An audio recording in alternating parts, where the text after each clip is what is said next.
the Life and Listings podcast. I have Leo here. Hey, Leo, thanks for joining us today. Yeah, of course. How are you? Doing great. It's been a couple months since we worked together, but lots Yeah. of fun when we did. Yeah, definitely. Tell us a little bit about who you are, what you're doing, who you serve. Yeah. So my name is Leo Casillas. I lead Eclipse Buys Homes in the sister company, the Eclipse Group. We're located in Boston. We do about 20 to 25 single family property acquisitions a year, and then about $30 million in sales on the traditional side. My passion out of the two businesses is obviously Eclipse Buys Homes, right? But yeah, that's kind of a quick snippet about me. Yeah. How long have you been in real estate? Not that long. So I've been in real estate about 4 years. So I quit. So I used to be a financial analyst in 2019. I worked for a tech company here in the city. I quit in the middle of the pandemic to pursue real estate because I fell in love with it as I was buying my first multifamily, and I felt like the agent that I was working with simply just couldn't serve what I was doing. Mm-hmm. So I became kind of an investor first and then an agent second. And Okay. then I joined a brokerage where their whole model is being an investor agent. So I just been following that path ever since. So you have like a whole different outlook on real estate. Completely different. Completely different. 100%. There's no way you're looking at deals like your traditional agent is. You're totally looking at like the financial side. And that's been the biggest differentiator between me and many of my competitors in my market, right? We're walking Yeah. into properties with a much different sense, like a different lens. And then Mm-hmm. to top it all off, my business partner is an architect by trade. So I'm looking at things at getting the highest ROI, right, with the least amount of expenses. And she's Mm-hmm. looking at maximizing the best we can. So a lot of our flips are we're going in there, we're adding a bathroom, we're adding a bedroom, we're expanding the property where appropriate, we're increasing the ROI as high as we can, and then walking out of that and doing it again. So that's been our investment thesis, and that's kind of what we do over and over again. Yeah. Are you training some of your agents on the sales side to kind of look at it the same way?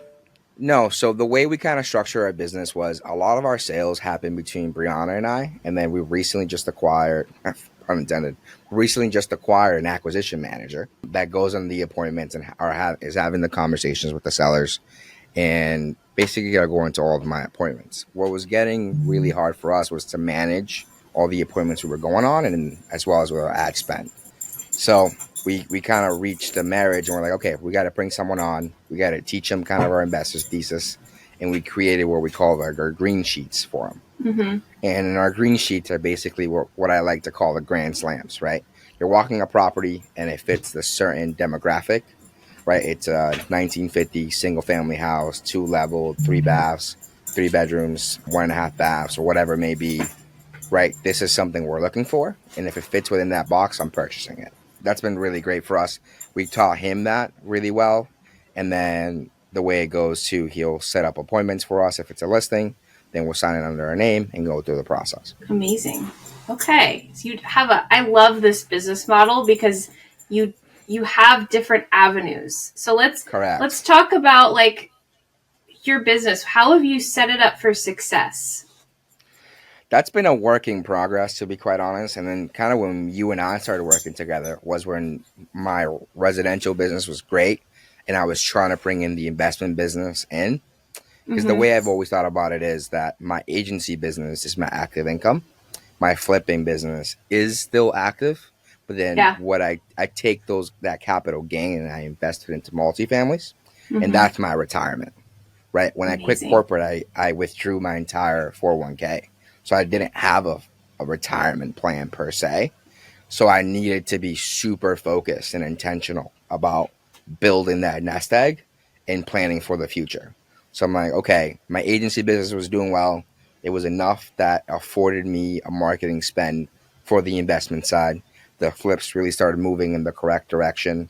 Then I'm like, Mm-hmm. okay, now I need to start acquiring larger multifamilies because that's really now, quote unquote, my 401k. Mm-hmm.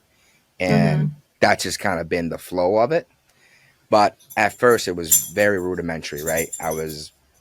When you don't know what you don't know, right? I was knocking on doors, having conversations, trying to get listing appointments. But I figured out early on that if I just created some sort of a funnel, things were going to start moving in my direction. So when I first started my business, I was doing first time home buyer classes twice a month. I did that for 2 years of just first time home buyer classes, right? Anyone that was a first time home buyer, walking them through that process. And then I moved on to being kind of like a first time investor class, Okay. where I walk people through like how to structure a capital stack, how to use hard money, how to renovate a property, how to go through that process. And that's been crucial for me because then I hit this niche of investors that were flipping 3 to 4 houses a year. And I had like 15 of them as clients. And it became, instead of like running this like sales business where it's like, you get a sale, you put it through the process, it finishes on the other side, and then you're done. I was building relationships with people that were selling 3 or 4 times a year, right? And buying with me on the investment side. Mm-hmm. So it became this beautiful marriage of all these different little funnels for me. And then as I started moving up the chain and doing a lot more investment, dealing with only investors, I kind of tapered off my first time home buyer side. Yeah. I think that's so important because we hear about that like in the last market crash where, people that kind of found their niche, that's how they kept selling real estate, right? And our market hasn't crashed right now, but it's still so important to diversify and figure out where you can get consistent business, wherever you're going to get that from. And that's where I think a lot of people are struggling with right now is that the leads that were coming in when the market was like insanely hot have kind of fizzled out. Now they're like, where does my repeat business come from? I mean, how do you take care of those investors? How do you keep that relationship kind of continuing on? No, that's a great question. I'm just honest, transparent, and I run everything by the numbers. I tell all my investors I wouldn't put you in a property that I can't get you out of. For example, if I'm selling you this property and if you follow and stay within the rental budget, and if the rental budget is realistic, I'm not going to sell you something I can't sell on the other side, right? And I'm just very honest with it. At the end of the day, like a lot of these people has become my friends, met a lot of their families, and they're putting up, they're putting a lot of risk in the game too. Yeah. So I just kept that communication with them. I keep fostering those relationships as much as I can, and I focus really deep on the relationship side of it all. I don't look at it as a transaction. And my goal is, I think a lot of agents sometimes dilute their focus. And that's why a lot of them are not necessarily in the game. Because it's really hard to be really good at many things. Yeah. Right? When your focus is so diluted and you're focusing on the website and you're focusing on your mailers and you're focusing on this looks and the other aesthetics or the other things, none of those things are money generating activities. And the majority of your time should be focused on money generating activities, which is you should be speaking with people that own a property. If you want to make it better, that need to, if you really want it, if you think about in terms of increasing your listing count, you should be speaking to people that would like to sell, but more importantly, that need to sell. And that's where we focus on, right? We only market to the stress or some sort of either the property's been in a fire damage, a flood, pre-probate. We get a lot of people that are like, hey, I'm just tired of living here, right? The repairs are getting out of hand for me. Yeah. I'm behind on my taxes. What's my solution? Like, what can I do? And those are the people that we spend a lot of our times communicating with. Yeah. So many different ways we can take this like conversation, but I think it's so interesting that you quit your job.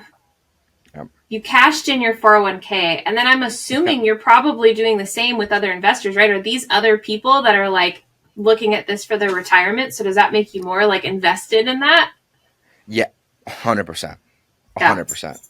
When I quit my 401k, when I withdrew my 401k, I remember having a conversation with one of my bosses. He's like, what, you're going to go and, you remember he told me very plainly, he's like, hey, you're going to go and be an agent now? You're going to just go be an agent now? I'm like, yeah, I am. And he's like, and I got to notice that you're withdrawing. You told me you're withdrawing your 401k. I'm like, I am. And he's like, have you gone mad? Like, are you going through a breakup? Like, what are you trying to prove? Like, He's like, you're a young guy, you're wicked smart, you're in a great company. Like, why are you doing this? And I'm like, dude, it's just there's the highest return on investment is yourself, Yeah. right? Just true every single market, every single way you put it.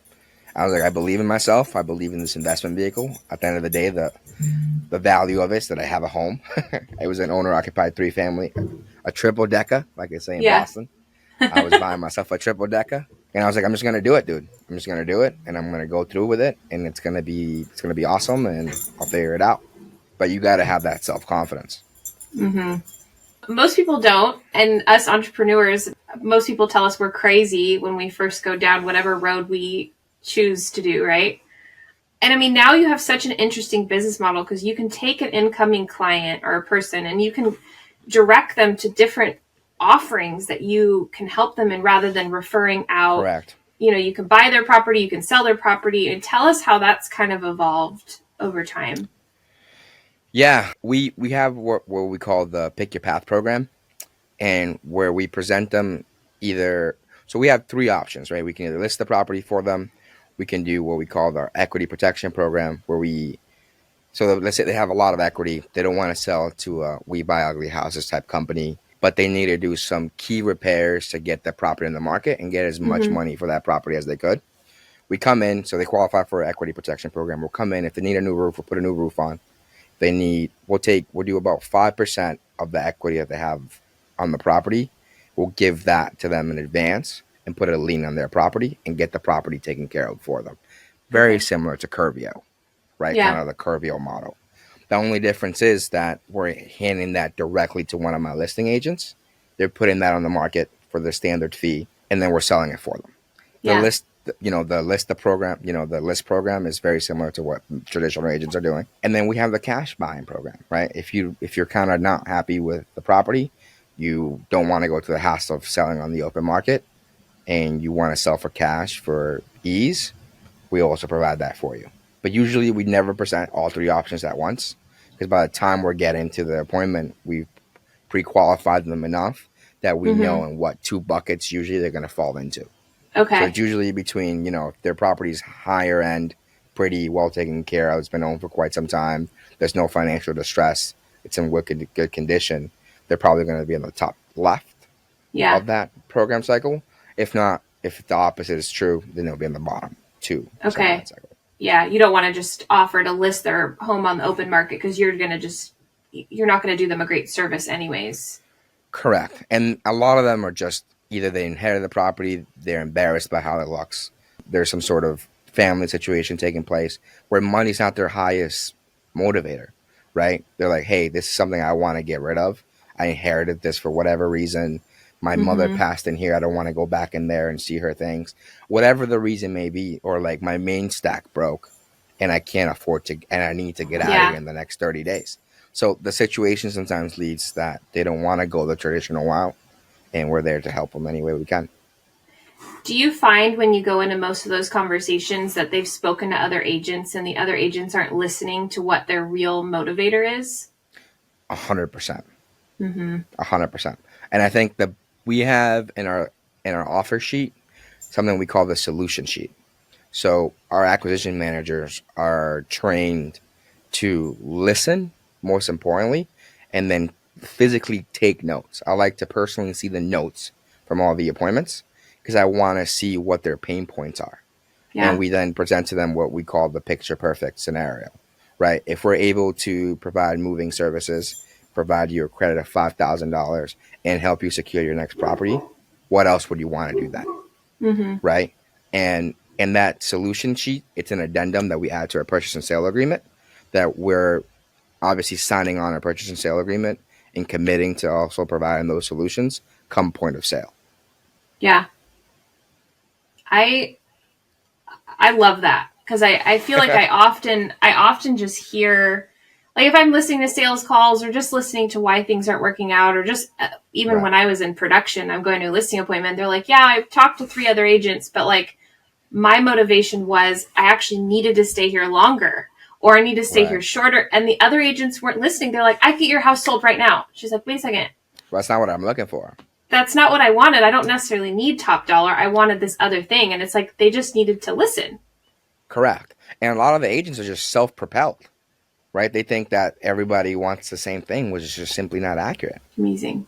I love the whole business model. Do you ever like buy and hold any properties, or is it strictly flipping? We buy and hold multifamilies, 3 families or larger. We have like triplexes here, so 3 families or larger. We have a decent portfolio that I'm looking to grow larger this year. That's kind of my biggest focus this year. Okay. And in what area? Like how far out are you going? 45 minutes from me. I don't love to Okay. drive, so the closer the better. Okay. All right. So if anyone's got any deals out there, you know exactly who to call. Exactly. So exactly. funny. All right, we're going to pivot a little bit. We're going to do one of our questions that we ask on every call. So, Leo, what is your superpower? I think, honestly, my superpower is identifying great potential. I mean, you met one of my hires, Gabby. She was a ISA, kind of a VA that I just kind of brought up and promoted through the ranks, and she's been phenomenal. My business partner, Brianna, like I said, she was an architect by trade, knew nothing about real estate, but wanted to get into flipping properties. Connected with her, really started building a relationship. Over a period of time, I made her a partner, right? I saw the potential, I saw the drive, and it's been phenomenal. My acquisition manager, Paul, right, came from another investment company, and he had a lot of raw potential, just needed to be defined and focused. And just last month, we acquired 3 properties with him kind of leading all 3 sales points. So I think my superpower for sure is identifying great potential and kind of seeing what others can't see. Yeah, I totally agree. You have the most amazing team. I'm telling you right now, those of you listening, we did a follow-up boss build with Leo and his team, and it's the most fun I've had on like coaching build-out calls, like the nerdiest thing ever. And we're just having like a ball on each of these calls. It's so fun. Yeah, I honestly treat them all like family. They're all amazing, and we just put the culture in place to be nerds and have fun and just really work hard, and we also have a lot of, our cultures behind it, but also our economics are behind it. We do a profit share with everyone, right? We allow them to be part of the success because we think if they're part of the success, they're part of the commitment. If they're part of the commitment, they're part of the result. So we just kind of follow through with it. And that's really uncommon in the real estate world. Like everyone talks about culture, and I do feel like a lot more often than not, they're kind of talking about the culture within the sales team, right? Like the agents. Right. And sometimes they're forgetting about their internal team. So your ISAs, your partners, your acquisition manager, they're forgetting about that part, and then they wonder why they have turnover. Correct. And the ISA team is your frontline like attack. They're the sphere, right? They're the person kind of having the first point of communication. And if you're not treating them right, like that sales process is going to be weaker. Yeah. People getting into your funnels are going to be weaker. You really got to take care of them. Like we're planning right now to go to literally Colombia to go meet our ISA team and take them out to lunch. Like that's how intentional I am about it. Because at the end of the day, they're my funnel.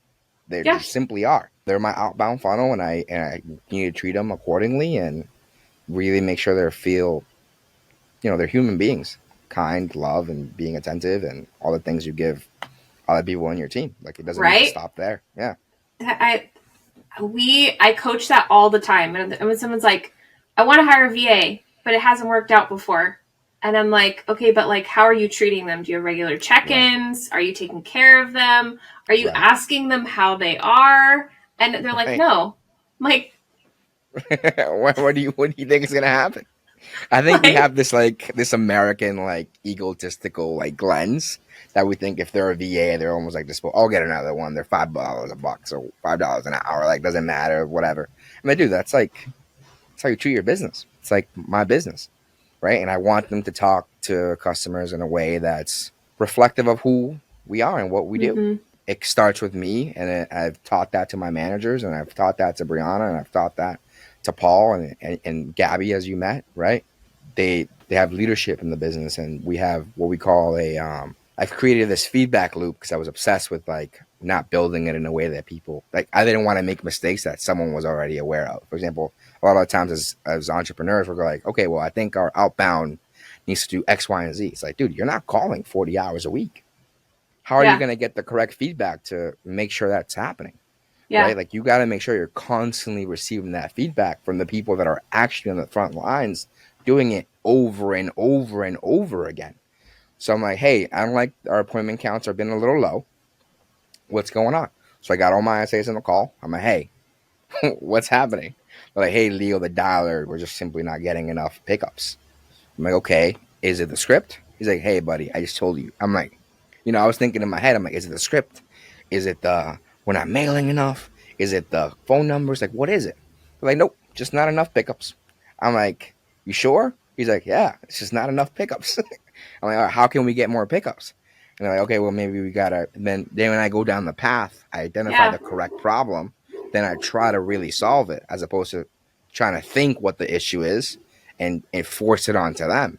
But if you're not building enough rapport or enough points of communication, they'll simply tell you, yeah, that's a problem. And they'll let you go on a wild goose chase because you never build enough levels of communication with them so they can give you the correct feedback. Yeah, they don't even have the investment in the company to maybe even care at some point. They don't. Correct. Yeah. Correct. I can talk about this stuff all day. Like I know, me too. I feel like you opened up so many different cans of worms. I'm like, we could go so many different routes. But we're out of time. So we might have to bring you back. We might have to dig into like the culture and staff and VA, because that is something I'm really passionate about too. Like, I feel like it's just so common. I'm like, you don't have to have high turnover. We can fix this together. Right. Like, my VA's been with me for 2.5 years, 3, like since we started having them. They never left. Yeah. I've only had to fire, but we do have a few brokerages that have that. Like, they have promoted that VA and they're with them. And they're with them for years and years and years. And it's because of how you're treating them and you're 100%. Investing in them and you are visiting them and you're sending them presents. It's like, it's all the same. It's a team member. Fully agree. All right, Leo, this has been amazing. Thanks for joining us on the podcast. If anybody wants to get a hold of you, whether just to follow you somewhere or send you a referral, or maybe there is a buyer or seller listening in, where should they reach you? Yeah, they can just, my full name is Leonardo Casillas. You can follow me or find me on Facebook or Instagram. I do not know my handles because I am not that modern. So yeah, Leonardo Casillas. I lead on Eclipse Buys Homes in the Eclipse Group here in Boston. So. Awesome. And I'll drop all those down in the show notes. If you're listening in, they'll be in the show notes. And then if you are watching on YouTube, I'll put them down in the description so you can go find them if you want to follow this awesome guy. Well, thanks, Leo. Thanks for joining us and have a great day. Thank you, Jennifer. Thank you. Take care. Bye. Bye.